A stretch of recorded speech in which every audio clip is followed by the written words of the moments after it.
الحمدللہ وکفا وسلام علی عبادہ الذین اصطفیٰ اما بعد۔ یہ بات آپ جانتے ہیں کہ انمول موتی کے تحت ہم نے اب تک مختلف موضوعات پر گفتگو کی ہے، اور اب ہم چاہتے ہیں کہ وہ شخصیات جو انبیاء اکرام علیہم السلام کے بعد واقعی انمول موتی ہیں، ان میں سے ہر ایک کی زندگی انسانیت کے لیے مشعل راہ ہے، ان انمول موتیوں کا ذکر کریں۔ اور ظاہر ہے کہ وہ انمول موتی صحابہ اکرام رضوان اللہ علیہم اجمعین کی شخصیات ہیں، اور ان شخصیات میں سے بھی سب سے پہلے ہم جو انصار مدینہ کا ذکر کرنا چاہتے ہیں۔ ظاہر ہے کہ انصار مدینہ یہ وہ صحابہ ہیں کہ جنہوں نے سرکار دو عالم صلی اللہ علیہ وسلم کی ہجرت مدینہ کے بعد ان کا شاندار استقبال کیا، اور مدینہ منورہ کے اندر سرکار دو عالم صلی اللہ علیہ وسلم کے دین کی ترویج اور ترقی کے لیے قربانیاں دی۔ اس لیے مولانا ظفر علی خان رحمۃ اللہ علیہ صحابہ کی شان میں فرماتے ہیں کہ اسلام کا زمانے میں سکہ بٹھا دیا، اپنی مثال آپ ہے یاران مصطفیٰ۔ چنانچہ انصار مدینہ میں ہم نے یہ سوچا کہ صحابہ اکرام کے ناموں کی حروف تہجی کے اعتبار سے تسلسل سے تذکرہ کیا جائے، لہذا ان میں حروف تہجی میں الفابیٹ میں سب سے پہلے الف آتا ہے، لہذا اس حوالے سے سب سے پہلا نام حضرت ابو ایوب انصاری رضی اللہ تعالیٰ عنہ کا ہے۔ حضرت ابو ایوب انصاری رضی اللہ تعالیٰ عنہ کا نام خالد تھا، اور آپ کی کنیت جو ہے وہ ابو ایوب ہے۔ وہ قبیلہ خزرج کے خاندان نجار میں سے ہیں، اور یہ آپ مدینہ کی وہ برگزیدہ شخصیات میں سے ہیں کہ جو مکہ میں عقبہ کی گھاٹی میں جا کر سرکار دو عالم صلی اللہ علیہ وسلم کے دست حق پرست پر بیعت اسلام قبول کی ہے۔ اور آپ کی طبی فیاضی کا تقاضا یہ رہا کہ نہ صرف یہ دولت ایمانی مجھ تک محدود رہے، بلکہ میرے اہل و عیال، عزیز و اقارب اور جو تمام جو ہے وہ میرے اپنے بچوں میں اولادوں میں بھی یہ جاری اور ساری ہو جائے۔ چنانچہ ابو ایوب انصاری رضی اللہ تعالیٰ جب واپس آئے ہیں تو آپ نے اپنے اہل و عیال کو، عزیز و اقارب کو اور قوم کے اقارب کو اور قوم کے لوگوں کو بھی دعوت حق دی۔ چنانچہ آپ کی زوجہ محترمہ حلقہ اسلام میں داخل ہو گئیں۔ جب اہل مدینہ نے یہ سنا کہ سرکار دو عالم صلی اللہ علیہ وسلم مکہ سے مدینہ ہجرت کرنے والے ہیں تو ظاہر ہے کہ اہل مدینہ بےتاب ہو گئے، بےتابی سے انتظار کرتے تھے۔ ان بھی انصاری بھی تھے، یہ بھی بےتابی سے انتظار کرتے تھے۔ روزانہ صبح کو حرہ کے مقام تک پہنچتے جو مدینہ سے تقریباً 2-3 میل کے فاصلے پر ہے، وہاں جا کر دیکھ کے آتے، لیکن دوپہر تک واپس بے مراد لوٹتے۔ تو کئی دن اسی طرح گزر گئے۔ تو ایک دن ایک یہودی نے جو یہ خوشخبری کا مزدہ سنایا اور قرائن سے اندازہ کر کے کہا کہ لگتا ہے کہ محمد رسول اللہ آ رہے ہیں۔ اب جب لوگ دوڑے ہیں، چنانچہ بنی نجار جو اسلحے کے ساتھ، ہتھیاروں کے ساتھ لیس ہو کر سج دھج کے آپ کا شاندار استقبال کیا، اور مدینے کی بچیوں نے نغمے گائے۔ ایسا شاندار استقبال کے چشم فل ایسی نظیر دیکھی نہیں تھی۔ اب ہر شخص منتظر تھا کہ وہ میرے گھر میں رسول اللہ صلی اللہ علیہ وسلم فروکش ہوں، اور آپ کی اونٹنی چل رہی ہے، اور ہر ایک یہ صدا لگاتا ہے، یا رسول اللہ میرا گھر حاضر ہے، آپ بطور مہمان میرے گھر تشریف لے آئے۔ تو آپ نے فرمایا خلو سبیلہ فإنہا مأمورہ، میری اس اونٹنی کا راستہ چھوڑ دو، تو اللہ کی طرف سے معمور ہے، اس کو جہاں اذن ہوگا وہاں پر خود ٹھہر جائے گی۔ امام مالک رحمہ اللہ تعالیٰ فرماتے ہیں کہ اس وقت نبی کریم صلی اللہ علیہ وسلم پر وحی کا نزول تھا، آپ پر وہ وحی کی کیفیت طاری تھی، اور یہ اونٹنی چل رہی تھی، جہاں پر امر الہی ہوگا وہیں پر یہ اونٹنی رکے گی۔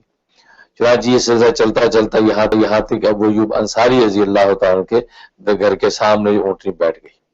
ابو ایوب انصاری دوڑے اور عرض کیا کہ یا رسول اللہ میں سامان اندر لے جاؤں، اتار لوں؟ تو لوگوں نے محمد کی کہا کہ نہیں جی نہیں، یہ شرف ہمیں ملنا چاہیے۔ تو کیونکہ ظاہر کہ شوق تھا، اشتیاق تھا، محبت تھی ہر ایک، یہاں تک کہ قرآن دازی کرنی پڑی، کہا کہ قرآن کیا جائے تاکہ پتہ چلے کہ واقعی ایوبی کے گھر میں جانا ہے۔ تو جب قرآن دازی کی گئی تو اس میں بھی ابو ایوب انصاری رضی اللہ عنہ کا نام نکلا۔ چنانچہ سرکار دو عالم صلی اللہ علیہ وسلم نے فرمایا کہ ابو ایوب کے گھر کے اندر جو ہے قیام کریں گے۔ چنانچہ یوں ابو ایوب انصاری رضی اللہ عنہ کو یہ جو وہ سعادت عظمیٰ ملی۔ پھر آپ کے گھر میں تقریباً 6 مہینے سرکار دو عالم صلی اللہ علیہ وسلم نے قیام فرمایا۔ اور ابو ایوب انصاری کے گھر کے 2 حصے تھے، تو ابو ایوب انصاری نے عرض کیا کہ یا رسول اللہ آپ اوپر کے حصے پہ تشریف فرما رہے ہیں، ہم نیچے کے حصے میں رہے. تو نبی کریم صلی اللہ علیہ وسلم نے صرف اس لیے کہ زائرین آئیں گے، میرے ساتھ ملاقات کرنے والے آئیں گے، اوپر دشواری ہوگی، مشکل ہوگی سب کو، تو آپ نے کہا نہیں میں نیچے ٹھہرتا ہوں. تو آپ نے نیچے ہی اپنا قیام فرمایا.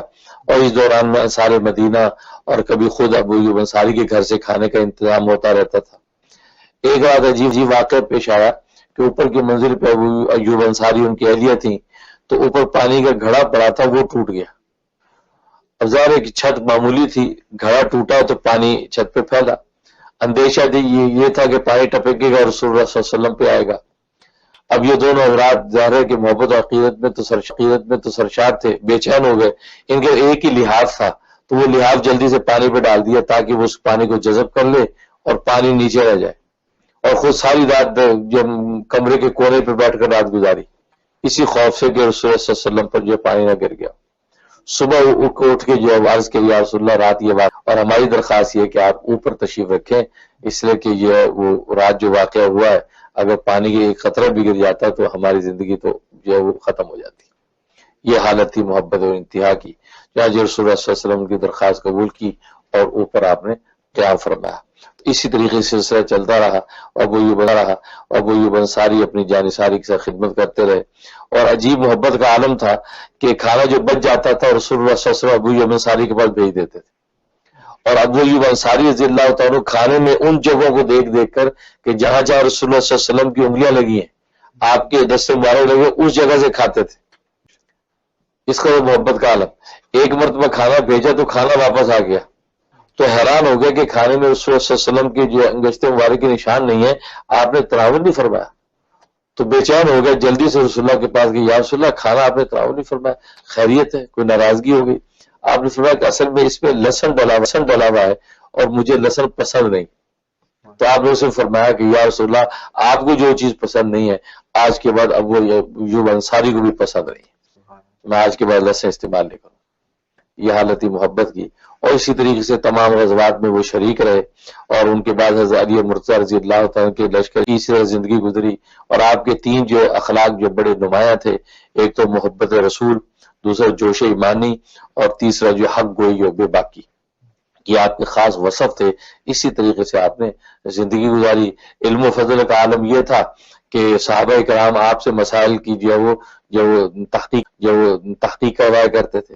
راجہ لکھا کہ ایک مرتبہ ابن عباس رضی اللہ تعالیٰ عنہ اور مصر ابن مخرمہ رضی اللہ تعالیٰ کے درمیان اس مسئلے میں اختلاف ہو گیا کہ محرم جب حالت جنابت میں ہو اور غسل کرے تو کیا وہ سر مل سکتا ہے، ہاتھ سے سر مل سکتا ہے؟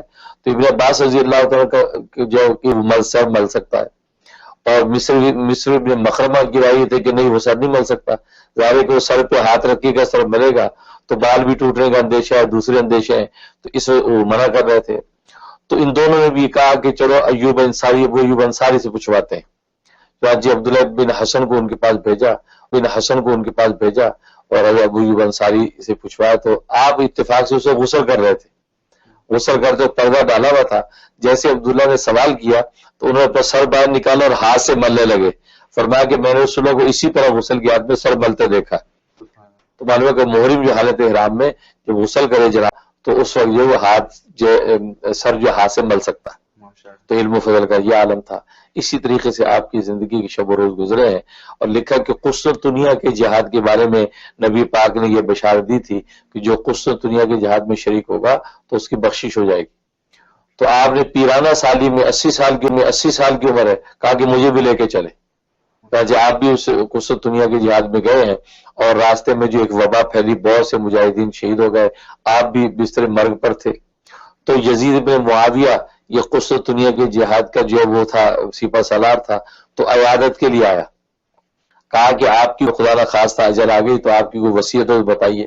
تو ابو ایوب انصاری رضی اللہ عنہ نے عجیب وصیت فرمایا کہ اگر میری موت اس راستے میں آ جائے تو مجھے اسی جگہ دفنانا نہیں، قسطنطنیہ کی منزل تک لے کے جانا، میرے جنازے کو ساتھ لے کے چلتے رہنا، تاکہ کل روز قیامت میں اللہ کے حضور میں جب حاضری ہو تو اللہ مجھے پوچھے کہ ابو ایوب کیا لے کے آئے ہو، تو میں کہوں گا اللہ میں تو مرنے کے بعد بھی تیرے راستے میں چلتا رہا،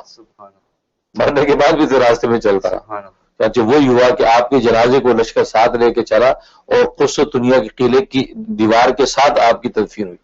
اور آج بھی آپ کا مزار ترکی میں ہے، کیونکہ قسطنطنیہ ترکی کا حصہ تھا، تو وہاں آج بھی آپ کا مزار ہے. اور آپ کے مزار کی ایک کرامت ہے کہ اس کی برکت سے لوگ جب وہ بارش کی جب دعا کرتے ہیں تو اللہ تبارک و تعالیٰ بارش حاضر کر دیتے ہیں، اور آج تک یہ معمول ہے اہل ایمان کا. اس طریقے سے ابو ایوب انصاری نے جان نثاری کے ساتھ زندگی گزاری ہے. اللہ تبارک و تعالیٰ ان کے درجات بلند فرمائے، انمول موتیوں کے یہ نقش قدم پر چلنے کے ہمیں توفیق فرمائے.